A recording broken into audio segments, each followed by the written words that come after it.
बिस्मिल्लाहिर्रहमानिर्रहीम। कैसे हैं भैया आप लोग? रटना नहीं समझना है। सेंट text book board matric Pakistan study chapter number 2 making of Pakistan का पार्ट 9 करने जा रहे हैं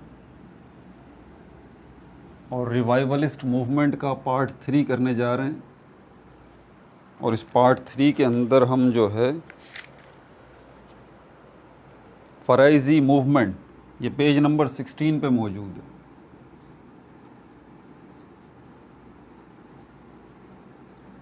फ़राइज़ी मूवमेंट। कॉपी पेंसिल ले लीजिए, लेक्चर को नोट करना है और मुस्कुराते रहना है। जो बच्चे नए आए हैं उनके लिए मेरी नसीहत है कि वो इस वीडियो की डिस्क्रिप्शन में चले जाएं, तो इसके बाकी पार्ट्स जो हैं वो आपको मिल जाएंगे इस चैप्टर के। और अगर आपको चैप्टर नंबर 1 देखना है तो पूरी प्लेलिस्ट बनी हुई है इसी वीडियो के नीचे। आप देखें स्क्रीन के नीचे लोगो बना हुआ, उस पर क्लिक करें, पेज खुल जाएगा। प्लेलिस्ट में जाइए, प्लेलिस्ट में आपको मैट्रिक पाकिस्तान स्टडी की प्लेलिस्ट मिल जाएगी और बहुत सारी प्लेलिस्ट हैं, 15-20 के करीब। उनमें पाकिस्तान स्टडी की भी प्लेलिस्ट मौजूद है। उस पर क्लिक करें तो chapter number 1 ideology of Pakistan, उसकी भी सारी वीडियोज़ आ जाएंगी और चैप्टर नंबर 2 की भी आ ही जाएंगी। प्लेलिस्ट है तो सारी वीडियोज़ आ जाएंगी वहाँ पर। इस चैप्टर की वीडियोज़ चाहिए तो इसी वीडियो की डिस्क्रिप्शन में उनके लिंक्स मौजूद हैं। बहरहाल तो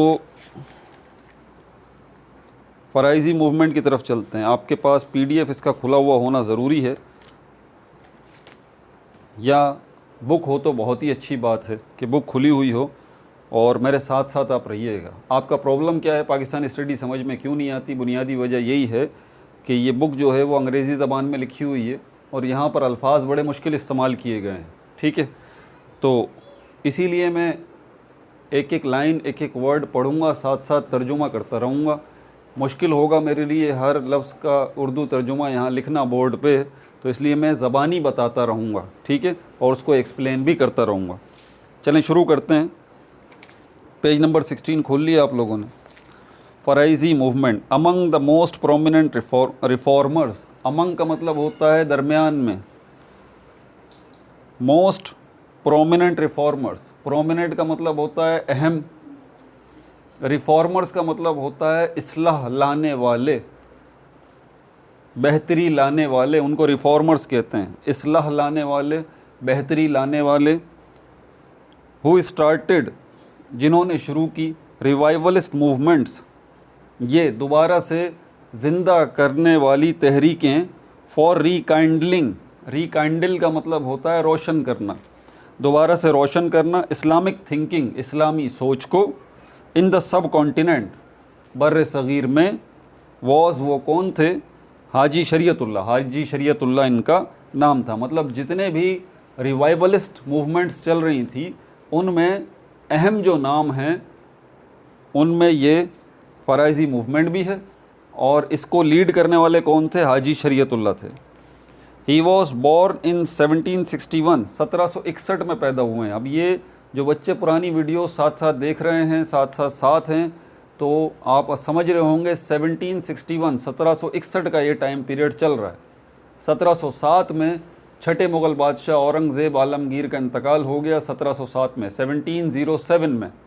और उसके बाद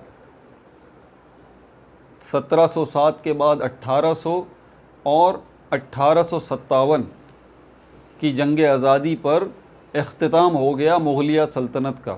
20 के करीब मुग़ल बादशाह आए हैं, जिनमें से 6 तो उन्होंने सही मामला चलाया है इंडिया का, और इंडिया पर पूरे तरीके से जो है अपना कंट्रोल रखा है, तामीर व तरक्की में भी सब कुछ। उसके बाद जो 7वें, 8वें, 9वें, 10वें, 20वें तक जितने मुग़ल बादशाह आए हैं उन्होंने कोई ढंग का काम नहीं किया। और धीरे धीरे लोकल जो थे, मकामी लोग जो थे, उन्होंने कब्ज़े शुरू किए, जिनमें मराठा एम्पायर बनी, जिसमें सिख एम्पायर बनी, जट जो हैं वो आगे आए। इसके अलावा मुसलमान बहुत सारे, जिन्होंने अपनी आज़ादी का ऐलान कर दिया कि अब हमारा मुग़ल बादशाह से कोई ताल्लुक़ नहीं है। हमें मुग़ल बादशाह ने जिस सूबे का गवर्नर लगाया था, अब हम यहाँ के गवर्नर नहीं हैं, बल्कि अब हम यहाँ के राजा हैं, हम यहाँ के हुक्मरान हैं। और इसके अलावा ईस्ट इंडिया कंपनी यानी कि अंग्रेज़, जो कि इंग्लैंड से आए थे, दूसरे फॉरेनर्स के साथ ये भी मुख्तलिफ़ इलाक़ों पर कब्ज़ा करते चले जा रहे थे। 3 प्रेसिडेंसी ये बना चुके थे। एक प्रेसिडेंसी बॉम्बे प्रेसिडेंसी है, दूसरी प्रेसिडेंसी जो है वो बंगाल में इन्होंने बनाई फोर्ट विलियम के नाम से, और तीसरी प्रेसिडेंसी जो है इन्होंने मद्रास में बनाई, मौजूदा जिसको चेन्नई कहा जाता है, इंडिया की रियासत तमिलनाडु के अंदर ये मौजूद है। बॉम्बे प्रेसिडेंसी जो है वो महाराष्ट्र स्टेट है इंडिया की, उसके अंदर मौजूद है, और फोर्ट विलियम प्रेसिडेंसी जो है ये बंगाल में मौजूद है। तो आप ये समझ लीजिए कि यहाँ पर इनका कब्ज़ा था।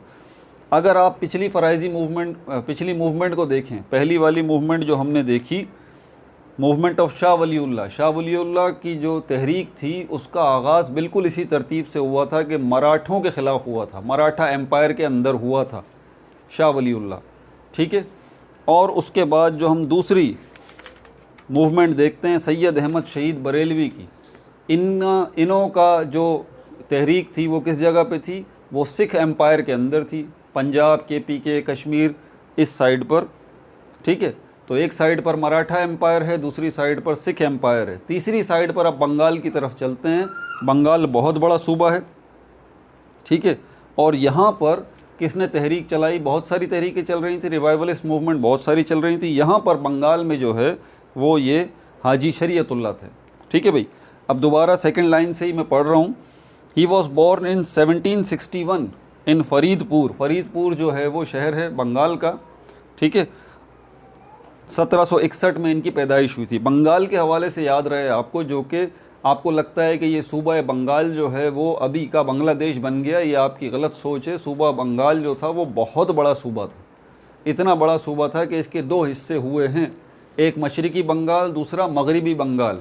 इंडिया के मशरक़ में जो हिस्सा पड़ा वही पाकिस्तान के भी मशरक़ में पड़ा, और वही टुकड़ा जो है वो बाद में पाकिस्तान का 5वें सूबे के नाम से बना था, जिसको सूबा बंगाल कहा गया। ये मशरक़ी बंगाल था। मगरिबी बंगाल जो है वो इंडिया का अभी भी हिस्सा है और इंडिया का सूबा है। तो ये बंगाल जो है ये 2 हिस्सों में तोड़ा गया था तकसीम के वक्त, एक मशरक़ी बंगाल, दूसरा मगरिबी बंगाल। ये मशरक़ी बंगाल पाकिस्तान का 5वां सूबा था, और यही मशरक़ी बंगाल 1971 में जो है वो बदकिस्मती से या खुशकिस्मती से, अल्लाह ताला बेहतर जानता है, कोई बात नहीं, हमारे मुसलमान भाई ही हैं वहाँ पर बांग्लादेश में, यही मशरक़ी बंगाल जो कि मशरक़ी पाकिस्तान कहलाता था, ये बांग्लादेश बन गया। बहरहाल कोई बात नहीं। इसी तरह पंजाब जो है ये भी बहुत बड़ा सूबा था, आपकी सोच से ज़्यादा बड़ा सूबा होगा ये पंजाब। ये पंजाब भी मशरक़ी पंजाब और मगरिबी पंजाब, पाकिस्तान के मगरिब में ये पंजाब है, और इंडिया के पाकिस्तान के मशरक़ में ये पंजाब, मशरक़ी पंजाब जो है वो पाकिस्तान का हिस्सा बना, और मगरिबी पंजाब जो है वो इंडिया का हिस्सा बना। ये मगरिबी पंजाब क्यों बोल रहा हूँ, वेस्टर्न पंजाब क्यों बोल रहा हूँ, क्योंकि अगर आप शुरू से मेरे साथ हैं, अभी तक ये सारी वीडियोस देख रहे हैं, तो आपको अंदाज़ा होगा कि पाकिस्तान के ईस्ट में और इंडिया के वेस्ट में, देखें उल्टा सिस्टम होगा ना, बराबर बराबर हैं इंडिया और पाकिस्तान, दोनों बराबर बराबर हैं। तो जो पाकिस्तान का ईस्ट होगा वो इंडिया का वेस्ट होगा। बात समझ में आ रही है आपको? तो इसी तरह पंजाब के भी 2 हिस्से हुए। बहरहाल तो ये सारी चीज़ें आपको जहन में रखनी है। ये जो मामला चल रहा है ये बंगाल में चल रहा है। At a very early age, बहुत छोटी उम्र में, ही प्रोसीडेड, वो चले गए, to the holy city of Mecca, holy city of Mecca, ये जो मक्का शहर है मुक़द्दस हमारा, वहाँ चले गए।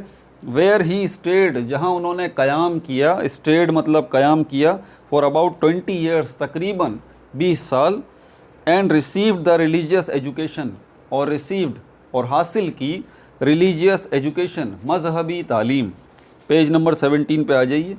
ही return to his native country, he return, अब वो वापस आए, हिंदुस्तान से गए थे, बंगाल से गए थे सऊदी अरब और उसके अंदर मक्का, वहाँ 20 साल गुजारे।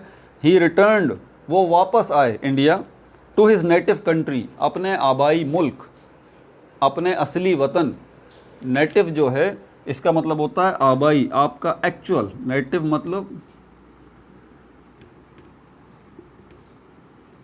एक्चुअल होमलैंड, एक्चुअल होमलैंड, इसको हम कहते हैं आबाई मुल्क, आबाई मुल्क। कब आए? 1802 में आए। ही वॉज शॉक्ड, वो हैरत ज़दा रह गए, टू ऑब्ज़र्व, ये देख कर, the deplorable state of religion among his countryman. Deplorable, deplorable का मतलब होता है अफसोसनाक, स्टेट का मतलब है हालत, अफसोसनाक हालत जो है वो देख कर वो शॉक्ड रह गए। किनकी? कंट्रीमैन, अपने जो है वो हम वतनों की। कंट्रीमैन का मतलब है हम वतन। लेकिन कौन सी हालत उन्होंने देखी? अपने कंट्रीमैन्स की। क्या उनकी मुआशी हालत अफसोसनाक थी? क्या उनकी जो है मुआशरती हालत अफसोसनाक थी? क्या उनकी जो है वो मज़हबी हालत अफसोसनाक थी? उनकी मज़हबी हालत को देख के, ठीक है, रिलीजन, मज़हबी हालत को देख के, अफसोसनाक हालत जो उन्होंने मज़हब की देखी मुसलमानों की, तो शॉक्ड रह गए। अब मज़हब की अगर हालत अफसोसनाक है ना, तो ये बात तय है, आप अपने मज़हब से अगर दूर हो जाते हैं, ठीक है, आप मज़हब से दूर हो जाते हैं, आप अपने दीन से दूर हो जाते हैं, तो अल्टीमेटली आप मुआशी तौर पे भी कमज़ोर हो जाते हैं, मुआशरती तौर पे भी कमज़ोर हो जाते हैं, सियासी तौर पे भी कमज़ोर हो जाते हैं, हर तरह से आप वीक हो जाएंगे अगर आप अपने मज़हब से दूर हो गए तो। ही एडवाइज्ड, उन्होंने समझाया, the Muslims of Bengal, Bengal के मुसलमानों को, to get rid of the un Islamic customs and practices, to get rid of, के जान छुड़ाएं अपनी, of the un Islamic customs and practices, गैर इस्लामी रिवाज, कस्टम्स का मतलब होता है रिवाज, ठीक है, एंड प्रैक्टिसेस, और आदतों को, जो आपके अंदर गैर इस्लामी रिवाज आ गए हैं और जो तरीके आपने, प्रैक्टिसेस मतलब तरीके, जो गैर इस्लामी तरीके आपने अडॉप्ट कर लिए हैं, आप वो इनसे जो है वो अपनी जान छुड़ाएं, to get rid of.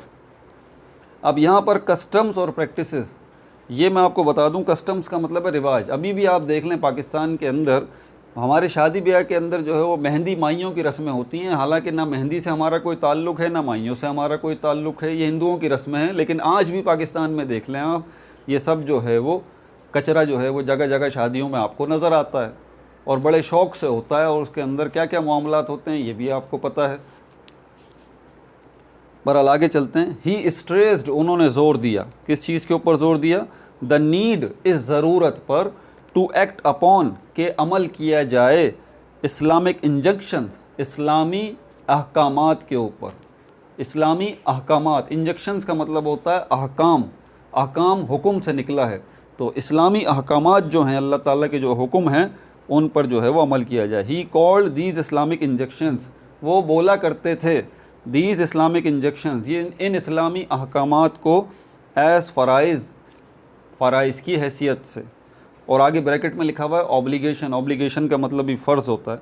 There for, लिहाजा, his preaching for Islamic principles, his preaching, उनकी तबलीग जो है, फॉर इस्लामिक प्रिंसिपल्स, इस्लामी उसूलों के लिए, and reform movement for Muslims, और ये जो रिफ़ॉर्म, इस्लाह लाने वाली तहरीक जो है, his preaching for Islamic principles and reform movement for Muslims, उनकी तबलीग जो है इस्लामी उसूलों के लिए और रिफ़ॉर्म मूवमेंट और इस्लाही तहरीक के लिए, इस्लाही तहरीक, रिफ़ॉर्म मूवमेंट फॉर मुस्लिम्स, मुसलमानों के लिए, इस कॉल्ड फ़राइज़ी मूवमेंट, इसको क्या बोला जाता है? Faraizi movement. The basic objective for Faraizi movement was, basic, बुनियादी, ऑब्जेक्टिव, मकसद, और फ़राइज़ी मूवमेंट, फ़राइज़ी मूवमेंट का जो बुनियादी मकसद था वो क्या था? वॉज टू एलिमिनेट, के निकाला जाए, एलिमिनेट, निकाला जाए, the un Islamic customs and traditions, जो गैर इस्लामी रस्म व रिवाज हैं, एंड ट्रेडिशंस, और रिवायात हैं, which prevailed among the Bengali Muslims, जो के आ चुके हैं, प्रीवेल का मतलब है गलबा पा लेना, गालिब हो जाना किसी चीज़ के ऊपर। प्रीवेल का एग्जैक्ट उर्दू मतलब क्या है? गालिब हो जाना। विच प्रीवेल्ड, जो कि गालिब हो चुके हैं, गैर इस्लामी कस्टम्स और ट्रेडिशन, इनका मतलब अलग अलग अलग जहन में रखिएगा। कस्टम्स का मतलब है रिवाज, ठीक है, और ट्रेडिशंस का मतलब है रिवायात। दोनों का आसान मतलब क्या है? आपका बिहेवियर, आपका खाने पीने का अंदाज़, आपका कपड़े पहनने का अंदाज़, आपका बोलने का अंदाज़, अगर तो एक फ़ैमिली की हद तक है, एक फैमिली के अंदर ये सब कुछ हो रहा है कि भाई ये हमारा रिवाज है, दिस इज़ कॉल्ड कस्टम, ये हमारा रिवाज है। कोई भी मेहमान आता है, हम जो है वो उसको सर पे बिठा लेते हैं अपने। क्यों बिठा लेते हैं भाई? बस ये हमारा रिवाज है, हमारी फैमिली में चलता हुआ आ रहा है ये। ट्रेडिशंस क्या हैं? रिवायात। कस्टम एक फैमिली की हद तक है, ठीक है, जबकि ट्रेडिशंस क्या है? वही चीज़ें हैं, रस्म व रिवाज ही हैं ट्रेडिशंस का मतलब। इनका मतलब वैसे ट्रेडिशंस का मतलब रिवायात है, लेकिन घूम फिर के आदतें ही हैं, इसका भी मतलब ये। लेकिन कौन सी आदतें? जो सोसाइटी के एक बड़े इलाके को जिसने कवर किया हो। एक इलाके पर जो है, एक इलाके के अंदर जो है वो कोई रस्म व रिवाज चल रहे हों, जो इसको पूरा इलाका जो है वो अडॉप्ट करता है, पूरा इलाका जो है उस पर अमल करता है, जिसकी कोई वजह नहीं है, नस्ल दर नस्ल वो चलता हुआ आ रहा है सिस्टम। कि हमारे इलाके में भाई ये होता है, हर साल हम इस दिन जो है वो ये रस्म मनाते हैं। बस क्यों मनाते हैं? बस वो हमारे चलता हुआ आ रहा है पुराने सिस्टम से। तो बहरहाल ट्रेडिशंस का मतलब है रिवायात, ये बड़े इलाके के ऊपर होती हैं।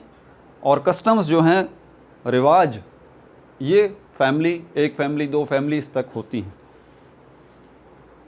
तो ये अन इस्लामिक कस्टम्स और ट्रेडिशंस जो हैं विच प्रीवेल्ड, जिन्होंने गलबा पा लिया था, जो गालिब आ गई थी among the Bengali Muslims, Bengali मुसलमानों में, एंड हेल्प और मदद की, ब्रिंग द मुस्लिम्स, ताकि वापस लाएं, ऑन द राइट पाथ, सही रास्ते पर, ऑफ इस्लामिक टीचिंग्स, इस्लामी तालीमात के। ही एनकाउंटर का मतलब होता है सामना करना। ही एनकाउंटर्ड, उन्होंने सामना किया, अ नंबर ऑफ ऑब्स्टिकल्स का मतलब होता है रुकावटें, बहुत सारी रुकावटों का उन्होंने सामना किया, एंड डिफ़िकल्टीज़ और मुश्किलात का सामना किया। इन द बिगिनिंग, शुरुआत में, बट लेकिन ग्रेजुअली, बिल तरतीब, ग्रेजुअली का मतलब होता है बिल तरतीब, या स्टेप बाय स्टेप, या वक्त के साथ साथ, इसको कहते हैं ग्रेजुअली। हिस मूवमेंट गेंड मोमेंटम, हिस मूवमेंट, उनकी तहरीक ने, गेंड मोमेंटम, स्पीड पकड़ ली, रफ्तार बढ़ गई। मोमेंटम का मतलब है रफ्तार। एंड स्प्रेड, और ये तहरीक फैल गई, throughout Bengal, throughout मतलब पूरे बंगाल में। The movement created a spirit, ये मूवमेंट जो थी, ये तहरीक थी, क्रिएटेड, इसने पैदा कर दी, a spirit of self confidence among the Bengali Muslims, Bengali मुसलमानों के अंदर। स्पिरिट मतलब जज्बे को कहते हैं, एक जज्बा जो है वो सेल्फ कॉन्फिडेंस, खुद एतमादी का जज्बा। स्पिरिट मतलब जज्बा, सेल्फ कॉन्फिडेंस, खुद एतमादी का जज्बा जो है वो पैदा कर दिया इस तहरीक ने, किनके अंदर? बंगाली मुसलमानों। आफ्टर द डेथ ऑफ हाजी शरीयतुल्लाह, 1840 में हाजी शरीयतुल्लाह के इंतकाल के बाद, हिज सन मोहम्मद मोहसिन, उनके बेटे मोहम्मद मोहसिन, एलियास, ये एलियास क्या है? उर्दू में हम इसको कहते हैं उर्फ़। उर्फ़ का क्या मतलब है? किसी को प्यार से बुलाना। जैसे हमारे भी घरों में नाम होते हैं, नाम कुछ होता है और प्यार से एक कोई और नाम रख देते हैं, पप्पू, मुन्ना, लाइक दिस। तो बहरहाल इनका जो नाम था, इनके जो बेटे थे हाजी शरीयतुल्लाह के, उनका क्या नाम था? मोहम्मद मोहसिन एलियस उर्फ़।